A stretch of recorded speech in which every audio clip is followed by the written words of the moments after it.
তোমাদেরকে আগের ভিডিওতে বলেই দিয়েছি যে আমার সবার আগে ভোরের বেলায় রান্নার কাজ থাকে। রান্না সেরে নিয়ে তারপর এই পাখিগুলোকে, এই পাটিটা যে দেখতে পাচ্ছ, এই পাটির মধ্যে খাবার দিয়ে দিই। এদেরকে কোনো দিন দিই মুড়ি, আবার কোনো দিন দিই বিস্কুট। তো এরা যখন আনন্দ করে খায় তখন কিন্তু দেখতে দারুণ লাগে। জানো তো, এখন যে বাড়িটাতে আছি এই বাড়িটাতে সেরকম কিছু সমস্যা হয় না। এখানে আমরা কিছু কিছু গাছও লাগিয়েছি, কুমড়ো গাছ, বেগুন গাছ, দোপাটি গাছ, এই কিছু কিছু গাছ লাগিয়েছি। তো যাই হোক, সেই রকম কোনো অসুবিধা এখন হচ্ছে না। তো সকালে সব কাজকর্ম সেরে এখন আমি পুজোটা করে নিয়েছি। পুজোটা করার পর ভেবেছিলাম তোমাদের সাথে কিছু কথা বলবো। তোমাদের সাথে যখন আমি কথা বলছিলাম তখনই বাইরে বৃষ্টি হচ্ছিল আর কিছুই সাউন্ডে আসছিল না, খুবই প্রবলেম হচ্ছিল। তো সেই জন্য সাউন্ডটা রিমুভ করে আবার আমাকে সাউন্ড দিতে হলো। তো যাই হোক, তোমরা সবাই কেমন আছো? আশা করছি অনেক ভালো আছো। তো আমি এইভাবেই আছি, মোটামুটি আছি। তো তোমাদের কাছে একটাই কথা বলবো যে একটু তোমরা সাপোর্ট করো, কারণ আমরা প্রত্যেকে নয়, আমি আমারটাই বলছি। আমি খুবই সাধারণ ঘরের মেয়ে, আর সংসারের সব কিছুই কাজ আমাকেই সামলাতে হয়, কারণ বর তো সেই ভোরবেলায় বেরিয়ে যায়। তো সেই জন্য আর সব সময় ক্যামেরা সেট করে করে সব ভিডিও করাও সম্ভব হয়ে ওঠে না একার পক্ষে।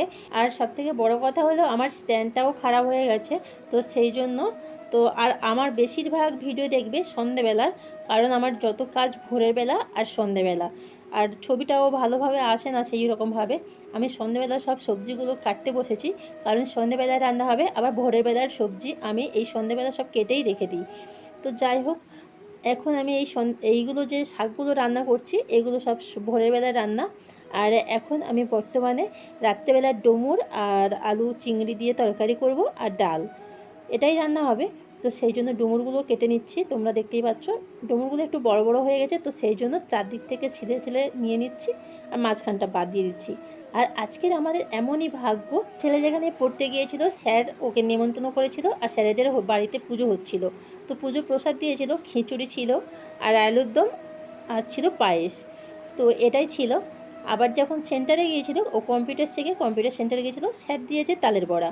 তো আমরা খুব আনন্দই পেয়েছিলাম, কারণ এরকম সব দিক থেকে আমাদের খাবার আসছিল, তো খুব মজাই হচ্ছিল। তো যাই হোক, এখন আমার এই রান্নাটা হয়ে এসছে। আর ওই দিন আমি যত রান্না করেছি সব বেশিরভাগ প্রায় পড়েছিল, কারণ প্রসাদ ছিল, যেহেতু প্রসাদটা আমরা খাওয়ার পরে ভাত সেইভাবে খেতে পারিনি। তো যাই হোক, রান্না করতে করতে খুব গরম লাগছিল, তো আমি বাইরে এসে একটু রেস্ট নিচ্ছিলাম। তো বন্ধুরা, তোমাদের কাছে আজকের ভিডিওটা কেমন লাগলো অবশ্যই কমেন্ট করে জানাবে। আর তোমরা কমেন্ট করলে তবেই জানতে পারবো ভিডিওটা ভালো হচ্ছে কি খারাপ।